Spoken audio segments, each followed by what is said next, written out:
আজ সকাল সকাল অঝোরে বৃষ্টি নেমেছে দেখো। আগে বৃষ্টি হলে আমার থেকে খুশি বোধহয় কেউ হতো না, আর এখন বৃষ্টি হলে আমার থেকে খারাপ কারোর লাগে না।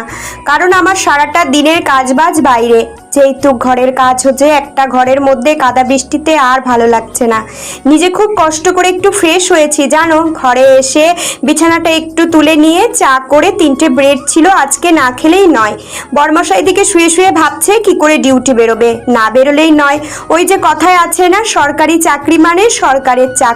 ওদিকে ও ধীরে সুস্থে বেরোতে বললাম। তারপরে আজকে ভেবেছিলাম একটু খিচুড়ি করব, কিন্তু আসল জিনিসটাই ছিল না জানো, যার দরুন আর করা হয়নি। একদিকে ভালোই হয়েছে, আমাদের ঘরে ডিমটাও খুব একটা খাওয়া হয় না, এই দরুনই ডিমটা করা হয়েছে। মাছ ছাড়া কারোর মুখে কিছু রোচেই না। যাই হোক, ওইদিকে ভিন্ডি ভাজা আর করেছিলাম ডিমের ঝোল। রান্নাবাড়ি সেরে গ্যাস ওভেনটা একটু